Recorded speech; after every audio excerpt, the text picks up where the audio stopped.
Então nós temos que observar isso o texto bíblico diz lá em Neemias. Você encontrou não? Neemias 10:31. Pode ler.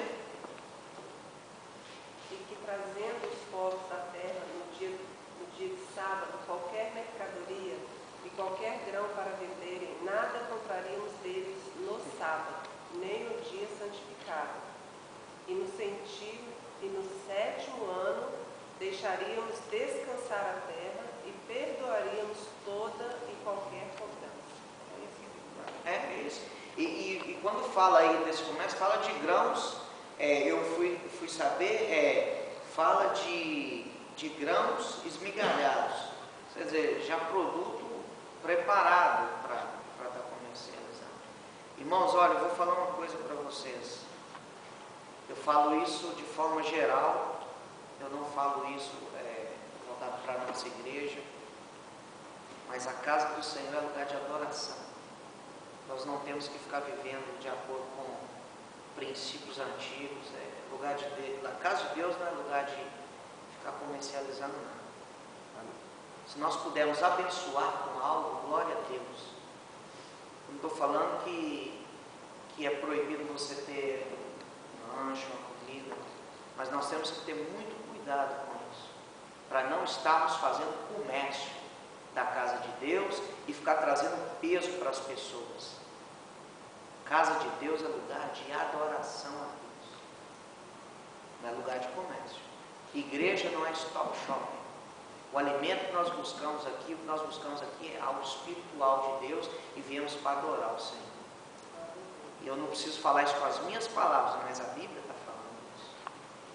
E quando Jesus chegou lá no templo, eu aprendi isso esses dias. E Jesus virou aquelas coisas tudo.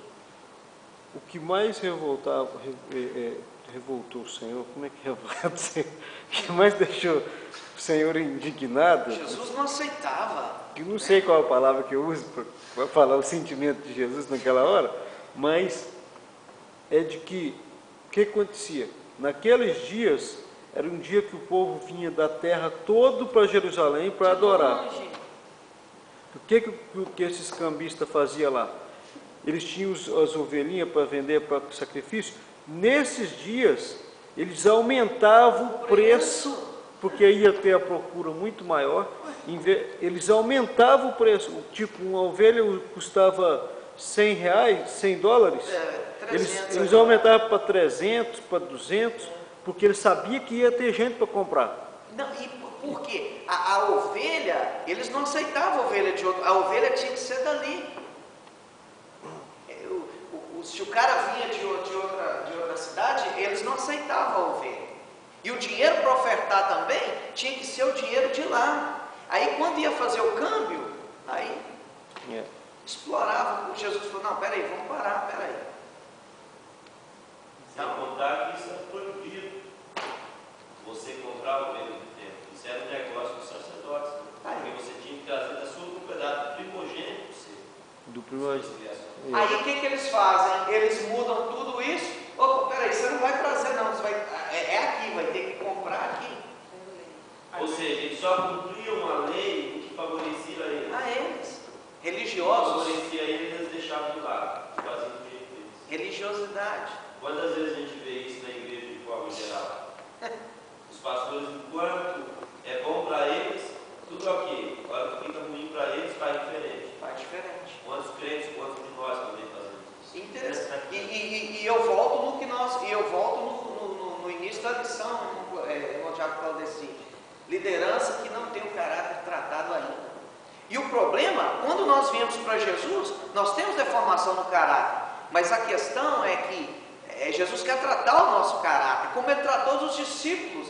Nós não podemos ser discípulos com caráter deformado, senão nós vamos ficar cortando a orelha das pessoas com espada.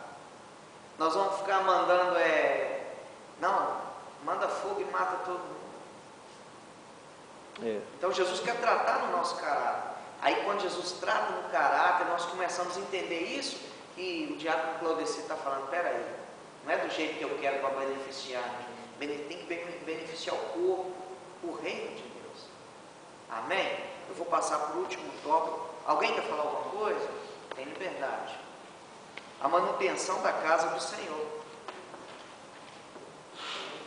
Também sobre nós usemos preceitos, impondo-nos cada ano a terça parte de um ciclo, para o ministério da casa do nosso Deus, para os pães da proposição e para a contínua oferta de manjares, e para o contínuo holocausto dos sábados, das luas novas, e para as festas solenes, e para as coisas sagradas, e para os sacrifícios pelo pecado, para reconciliar a Israel, e para toda a obra da casa do nosso Deus.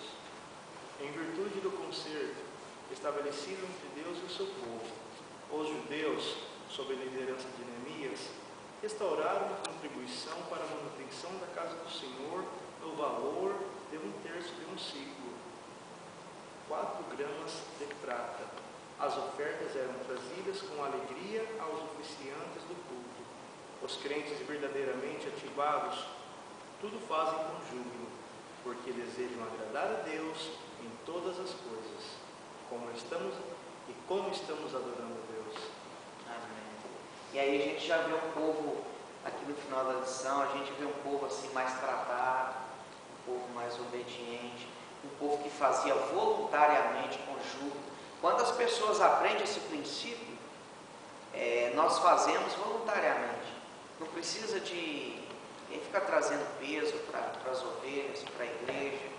E a outra coisa que eu queria deixar bem claro aqui é que Deus, o reino de Deus, quem é provedor dele é o próprio Deus.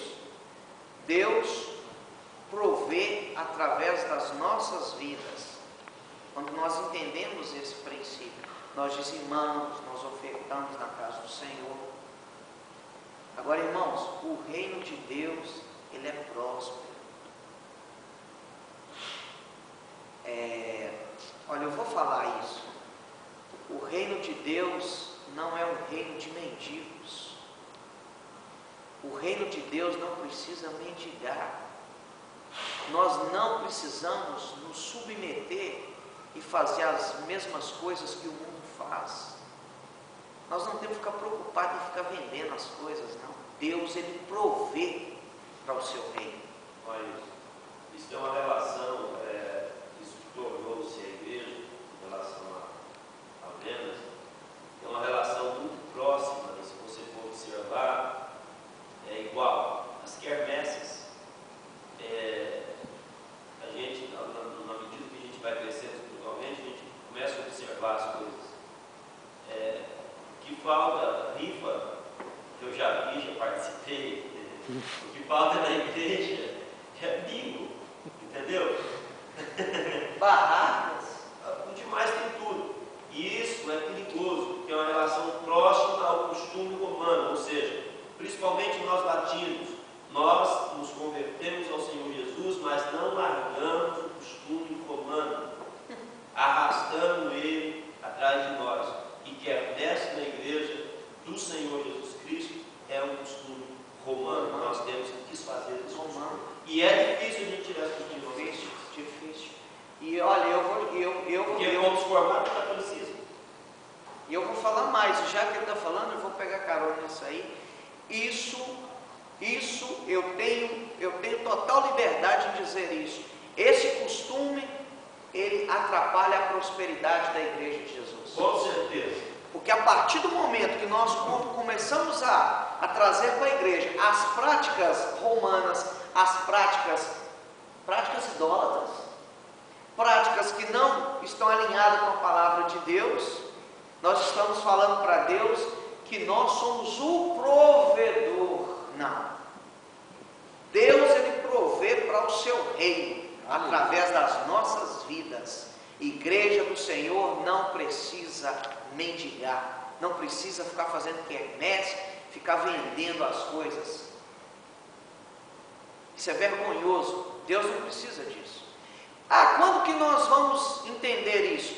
Nós temos que começar, o reino de Deus tem que aprender a semear. Investe para você ver. Eu duvido, porque a palavra do Senhor ela é imutável, ela não muda. Eu duvido. Pode investir no reino. A nossa liderança